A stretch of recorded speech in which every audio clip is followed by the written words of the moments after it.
Andito ako upang i-share sa inyo kung ano ba yung experience ko bilang naturopathic and holistic doctor. So, dami kong pasyente, no? Tapos, nang dumating sila dito sa loob na aking home clinic, very sad ang mukha. They're frowning.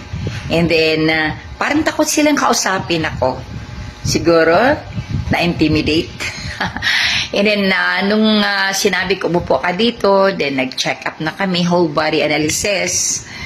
So, nung mag-umpisa ako magsalita, at tinitigan ko sila sa mga mata nila, and then lahat ng sinasabi ko, nag-a-agree po sila. Ibig sabihin, alam ko kung ano nangyayari sa kanila, kahit hindi ko naman nakikita, at kahit hindi ko naman sila kasama sa bahay nila.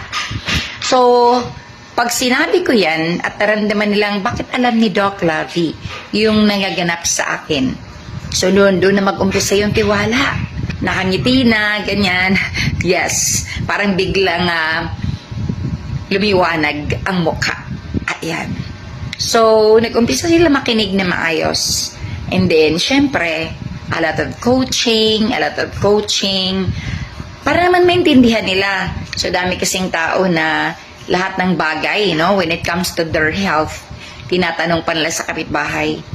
Ang tanong ko naman sa inyo, bakit tatanungin niyo yung kapitbahay ninyo? Kayo yung mas nakakaalam sa mga pinagagawa ninyo, sa mga kinakain ninyo. Yes. At then, pag pumunta kayo sa doktor, di ba?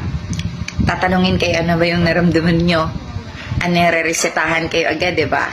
Pero dito sa aking home clinic, baliktad po. Hindi ko kayo tatanungin ng anumang nararamdaman nyo. Ako yung magsasabi sa inyo, face to face, kung ano yung nakikita ko. Magugulat kayo dahil yung mga sinasabi ko nagtutugma doon sa mga symptoms na meron kayo. Siyempre, nagtiwala agad kayo. Pag binigyan ko kayo ng mga gamot, inaayos nyo yung pag-inom. Nung binawal ko yung mga pagkain na yan, hindi nyo rin kinakain. Ang babait ninyo. Ngayon, ang tanong ko, sino bang nagpapagaling sa inyo? Ako ba? Or kayo? Na kinoach ko, nagtiwala kayo, at ginawa nyo ang tama. Sagutin niyo yan ng maayos, ha? Para malaman ko kung naintindihan nyo itong aking kwento tungkol sa kalusugan ninyo. Kasi ang kwentong ito ay health coaching po, no?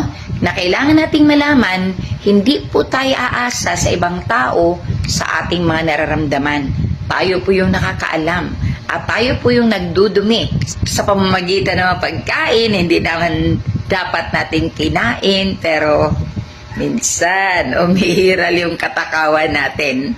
Natawa ka, diba? Kasi ganun din ako minsan. Kaya nga ako, biktima rin ng stage 4 cancer dati. Kaya lang, yung pagka-biktima niya sa akin, hindi natuloy. Wais madasalin, at syempre, mahigpit po ako sa disiplina when it comes to pagpapagaling.